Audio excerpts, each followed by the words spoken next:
What if I told you that the chaos in the Middle East today wasn't born from within, but was engineered by outsiders with pens and promises?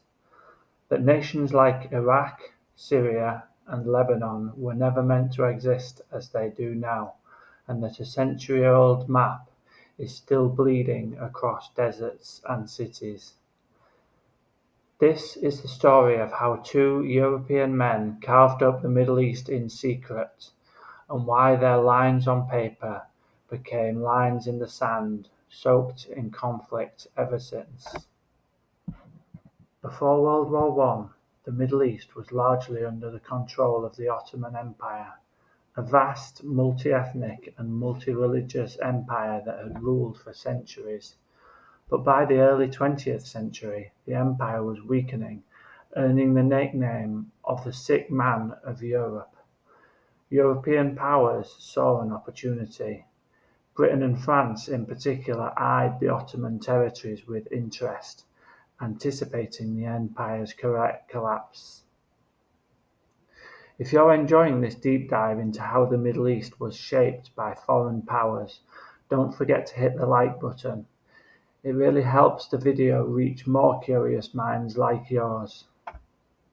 Enter the two men in question, British diplomat Sir Mark Sykes and French diplomat François-Georges Picot. In 1916, amidst the chaos of World War One, they helped Britain and France to negotiate the secret deal now named after them, the Sykes-Picot Agreement. The agreement aimed to divide the Ottoman lands between the two powers. Under this agreement, France would control southeastern Turkey, northern Iraq, Syria and Lebanon, while Britain would control southern Iraq, Jordan and areas around the Persian Gulf. Meanwhile, Palestine would be under international administration due to its religious significance. The division was made rapidly and vaguely without consulting the people in these regions, disregarding ethnic, tribal and religious affiliations, with terms such as "throw Mosul into the Arab pool" and "a belt of English-controlled country south of a line from the E in Acre to the K in Kirkuk." At the same time, Britain was making conflicting promises with the Arabs. They proposed independence in exchange for revolting against the Ottomans, and with the Jews, they issued the Balfour Declaration in 1917, supporting the establishment of a national home for the Jewish people in Palestine. We are still seeing the horrific reverberations of this promise today. These contradictory promises sowed seeds of distrust and set the stage for the conflicts that continue to damage the region. After World War One, the League of Nations, the precedent to the UN, formalized the division of Ottoman territories through the mandate system. Britain received mandates over Palestine and Iraq. France received mandates over Syria and Lebanon, a modern-day form of colonialism. While presented as a form of tutelage to prepare these regions for self-governance, in reality the mandate system was a guise for colonial control.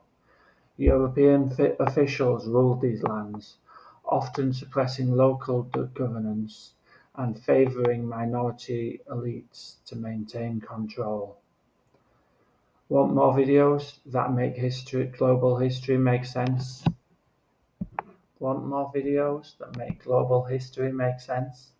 Subscribe to the channel and turn on the bell icon so you never miss a story that reshaped the world map. The borders drawn under the Sykes-Picot Agreement and the mandate system ignored the complex tapestry of ethnic and religious groups in the region. Kurds found themselves divided among Turkey, Iraq, Syria and Iran. Sunni and Shia Muslims were grouped together in new nations like Iraq, leading to sectarian tensions. Meanwhile, tribal territories were split, disrupting traditional social structures. These arbitrary divisions have led to numerous conflicts, including the Lebanese civil war, the ongoing Kurdish struggle for autonomy, and sectarian violence in Iraq, not to mention the ongoing Israeli-Palestinian conflict that's in the news at the moment. The lack of alignment between borders and identities created nations riddled with internal contradiction. The legacy of the Sykes-Picot Agreement continues to influence the Middle East. Militant groups like ISIS have explicitly aimed to dismantle the borders established by Sykes-Picot, viewing them as symbols of Western imperialism.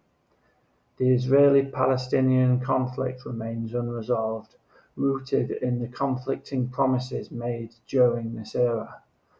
Recent conflicts in Syria and Iraq can also trace their origins to the divisions and tensions exacerbated by these colonial borders. Even today, many in the region refer to Sykes-Picot borders as shorthand for foreign-imposed divisions that ignored local realities. What's your take on the borders drawn after World War One? Do you think they should be redrawn, or has the damage already been done? Let us know in the comments. We read everyone. Some scholars argue that while Sykes-Picot played a significant role, it's not solely to blame for the region's issues. Internal politics, authoritarianism, poor governance, and decades of external intervention, from coups to wars, have compounded the region's problems. Still, understanding the origins of these borders provides crucial context for the challenges faced today. The decisions made in smoky rooms in Europe during World War One continue to reverberate. Still, understanding the origins of these borders provides crucial context for the challenges faced today. The decisions made in smoky rooms in Europe during World War One continue to reverberate. The lines drawn a century ago continue to shape the destinies of millions. As we look to the future, acknowledging and understanding the history is essential for building a more peaceful and equitable Middle East. If this episode helped you to see the Middle East in a new light, give it a like, share it with a friend who loves history, and check out our other videos on global power struggles and geography you never learned in school.